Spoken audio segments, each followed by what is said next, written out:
اللہ الرحمن الرحیم۔ اس بات کا تذکرہ آیا کہ زلیخا نے حضرت یوسف علیہ السلام کو اپنی طرف مائل کرنا چاہا، اپنا مطلب حاصل کرنا چاہا۔ حضرت یوسف نے سب سے پہلے اللہ کی پناہ مانگی اور نصیحت کے طور پر زلیخا کو بھی سمجھایا کہ برائے کرم اس کام سے رک جائے، اس لیے کہ یہ بہت بڑا ظلم ہے اور ظلم کرنے والے لوگ جو ہے وہ کبھی کامیاب نہیں ہوتے۔ اس کے متعلق بہت ساری باتیں گزری۔ آگے تذکرہ ہے وَلَقَدْ هَمَّتْ بِهِ وَهَمَّ بِهَا لَوْلَا أَن رَّأَىٰ بُرْهَانَ رَبِّهِ كَذَٰلِكَ لِنَصْرِفَ عَنْهُ السُّوءَ وَالْفَحْشَاءَ إِنَّهُ مِنْ عِبَادِنَا الْمُخْلَصِينَ۔ اور اس عورت کے دل میں ان کا خیال جم ہی رہا تھا اور ان کو بھی اس عورت کا کچھ خیال ہو چلا تھا۔ اگر اپنے رب کی دلیل کو انہوں نے نہ دیکھا ہوتا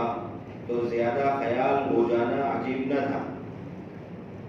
ہم نے اسی طرح ان کو علم دیا تاکہ ہم ان سے صغیرہ اور کبیرہ گناہ کو دور رکھیں، وہ ہمارے برگزیدہ بندوں میں سے تھے۔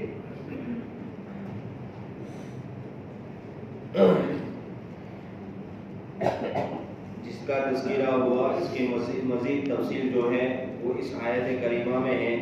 کہ زلیخا تو گناہ کے خیال میں لگی ہوئی تھی، یوسف علیہ السلام کے دل میں بھی انسانی فطرت کے تقاضے سے کچھ غیر اختیاری میلان پیدا ہونے لگا، مگر اللہ تبارک و تعالیٰ نے عین اسی وقت میں اپنی حجت اور دلیل حضرت یوسف علیہ السلام کے سامنے ظاہر کر دی، جس کی وجہ سے وہ غیر اختیاری میلان میں آگے بڑھنے کے بجائے بالکل ختم ہو گیا۔ وہ غیر اختیاری جو میلان تھا وہ بجائے بڑھنے کے بالکل ختم ہو گیا اور وہ پیچھا چھڑا کر بھاگے۔ اب اس آیت میں لفظ ہم یہ خیال کے معنی میں ہے جو زلیخا اور حضرت یوسف علیہ السلام دونوں کی طرف منسوب ہے۔ وَلَقَدْ هَمَّتْ بِهِ وَهَمَّ بِهَا کہ دونوں کے لیے لفظ ہم لائے ہیں اور دونوں کے معنی خیال کے ہیں اور دونوں حضرت یوسف اور زلیخا کی طرف منسوب ہو رہے ہیں، اور یہ معلوم ہے کہ زلیخا کا ہم یعنی خیال جو ہے وہ گناہ کا تھا۔ زلیخا نے تو گناہ کا خیال ہی کیا تھا، حضرت یوسف نے اسے اپنا مطلب حاصل کرنے کے اعتبار سے اس سے حضرت یوسف علیہ السلام کے متعلق بھی ایسے ہی خیال کا وہ ہم ہو سکتا تھا، اور اگر ایسا ہو سکتا تھا تو یہ اجماع امت اور نبوت اور رسالت کی شان کے خلاف ہے۔ حضرت یوسف سے ایسے خیال کی امید ہم رکھ سکتے نہیں، آگے بات آئے گی، کیونکہ جمہور امت اس بات پر متفق ہے کہ انبیاء علیہ السلام جو ہے وہ صغیرہ اور کبیرہ گناہ ہر طرح سے کیا ہے معصوم رہتے ہیں، معصوم ہوتے ہیں۔ کبیرہ گناہ تو قصدن ہو سکتا، کبیرہ گناہ تو نہ تو قصدن ہو سکتا ہے نہ خطا نہ سہوا، مطلب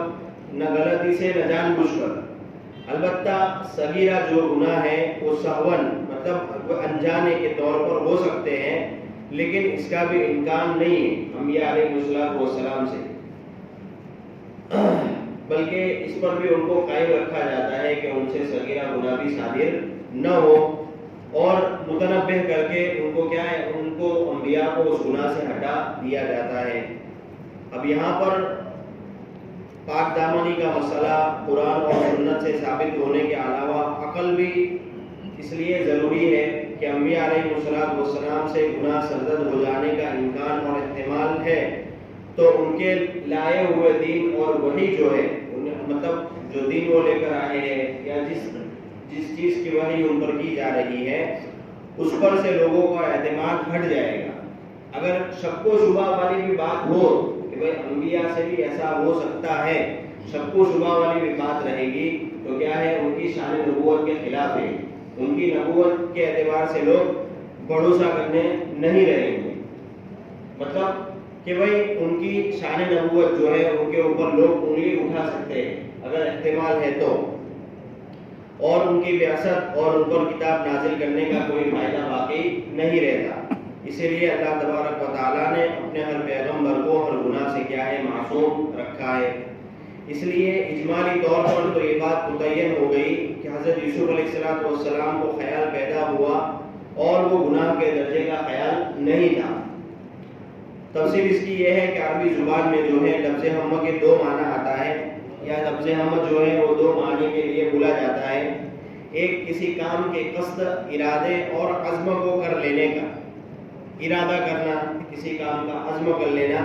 اس کے معنی میں ایک تو استعمال ہوتا ہے، اور دوسرے صرف دل میں وسوسہ اور غیر اختیاری خیال پیدا ہونا، اس معنی میں بھی آتا ہے۔ اب پہلی قسم جو ہے عزم کر لینا، ارادہ کر لینا، یہ کیا ہے؟ گناہ کی قسم میں داخل ہو جائے گا۔ اور دوسری قسم کہ غیر اختیاری طور پر خیال آنا یا وسوسہ آنا، یہ گناہ کی قسم میں داخل نہیں ہوگا۔ جیسے عام طور پر ہوتا ہے کہ صرف وسوسہ یا غیر اختیاری خیال آ جاتا ہے، جیسے گرمی کے روزوں میں، جیسے آج کل گرمی کے موسم چل رہے ہیں، تو گرمی کے روزوں میں ٹھنڈے پانی کی طرف طبعی میلان غیر اختیاری طور پر ہو جاتا ہے، حالانکہ کوئی آدمی اس کو پیتا نہیں ہے روزے کے حالت میں۔ تو حضرت یوسف کے دل میں بھی ایسے ہی غیر اختیاری طور پر کیا ہے؟ خیال پیدا ہو گیا، اور وہ گناہ کی قسم میں سے نہیں ہے، اور اس کے اوپر کوئی مواخذہ بھی نہیں ہے، پکڑ بھی نہیں ہے۔ حالانکہ جو پہلی قسم ہے کہ جس میں عزم اور ارادہ کر لیا، تو یہ گناہ کی قسم میں سے ہے، اور یہ پکڑ کے قابل بھی ہے کہ ہو سکتا ہے اس پر آدمی کی پکڑ بھی ہو سکتی ہے۔ صحیح بخاری کی حدیث میں ہے کہ رسول اللہ صلی اللہ علیہ وسلم نے فرمایا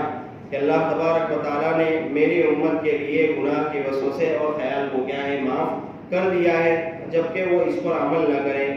اور صحیحین یعنی بخاری اور مسلم میں حضرت ابو ہریرہ رضی اللہ تعالیٰ عنہ کی روایت سے منقول ہے کہ رسول اللہ صلی اللہ علیہ وسلم نے فرمایا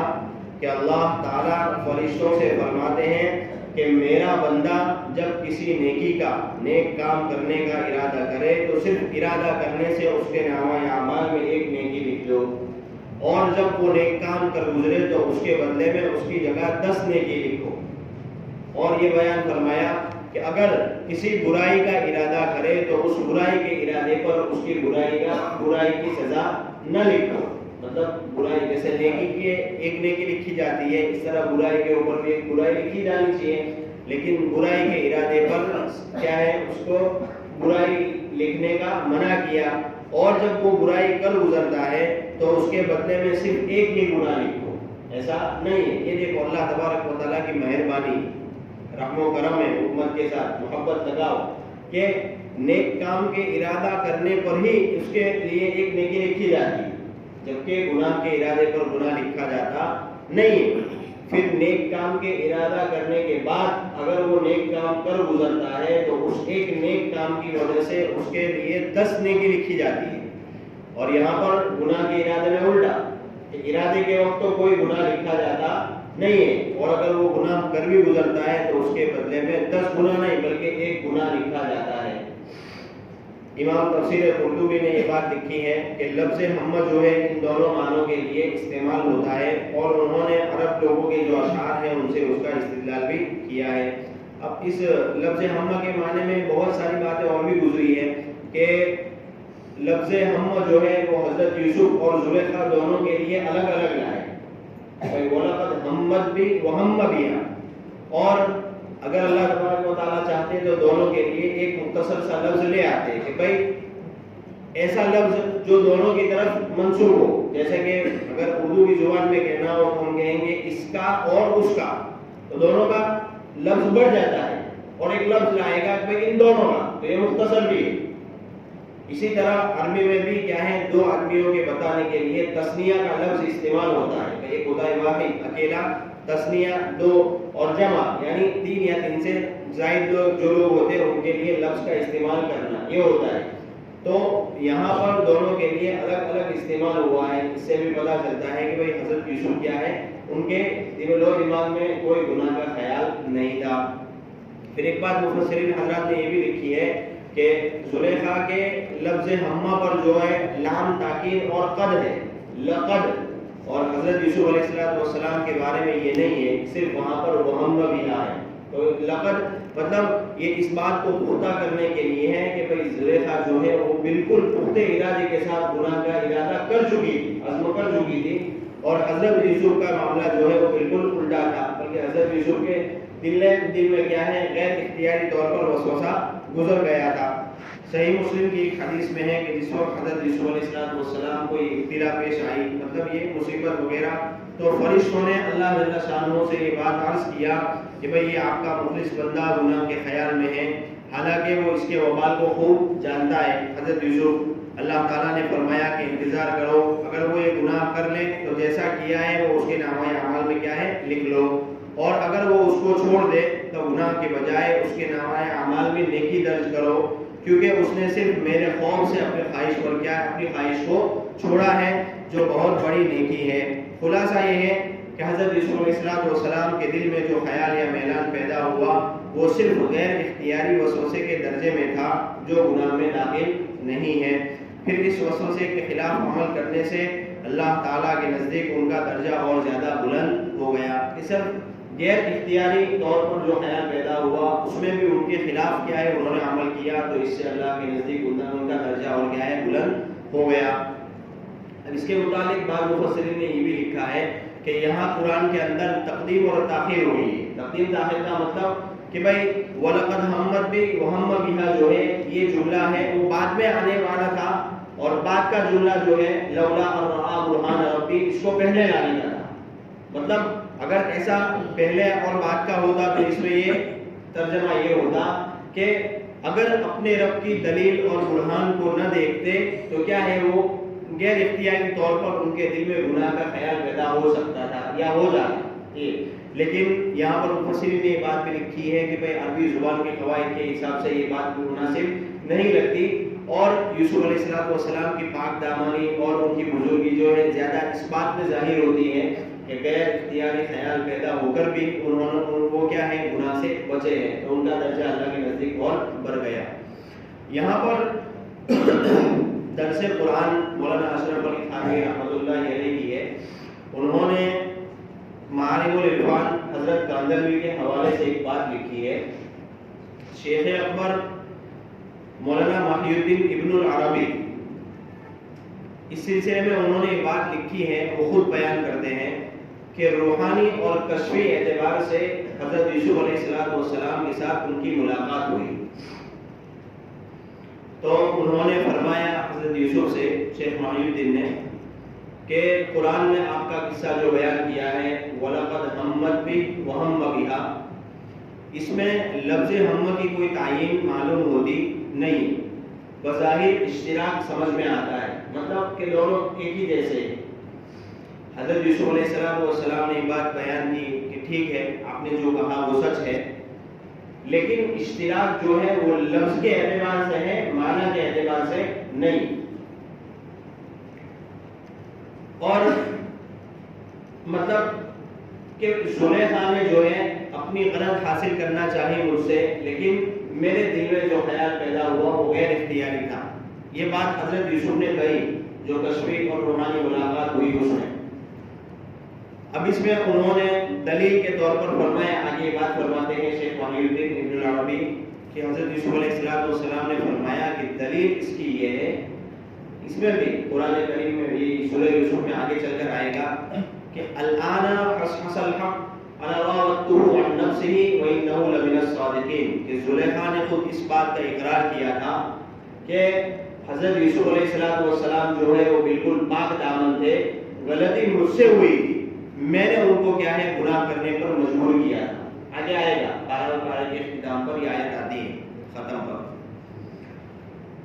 اور پھر حضرت یوسف علیہ السلام نے یہ بات کہی کہ اللہ تبارک و تعالیٰ نے میری حفاظت فرمائی، اور اس کی دلیل جو ہے وہ اللہ تبارک و تعالیٰ کی دلیل ہے، برہان ہے کہ اللہ تبارک و تعالیٰ آگے ہے لولا ان رأى برہان ربی، کہ اگر اپنے رب کی دلیلوں کو نہ دیکھتے تو تعجب کی بات نہیں تھی کہ وہ زیادہ ان کے دل میں کیا یہ خیال پیدا ہو جاتا، وسوسہ پیدا ہو جاتا۔ تو یہ شیخ محی الدین ابن العربی کا جو قول ہے یا جو بات ہے ان کی بات سمجھ میں آنے والی ہے، بڑے اللہ والے تھے، اور حضرت مولانا اشرف علی تھانوی نے اس بات کو نقل کیا ہے۔ تو اس سے پتہ چلتا ہے بھائی جتنی بھی باتیں مفسرین نے کی ہے، آخر میں خلاصہ یہی نکلتا ہے کہ بھائی حضرت یوسف علیہ السلام جو ہے وہ اس معاملے میں کیا ہے بالکل پاک صاف تھے، حقیقت میں جو گناہ کا ارادہ پکے طور پر کر چکی تھی وہ زلیخا کی ذات تھی۔ اب یہاں پر آگے آ رہا ہے کہ بھائی اللہ کی دلیل کو نہ دیکھتے. تو اللہ کی دلیلیں کیا کیا تھی؟ تو انشاءاللہ اس کا تذکرہ آئندہ کل کریں گے. سبحان اللہ.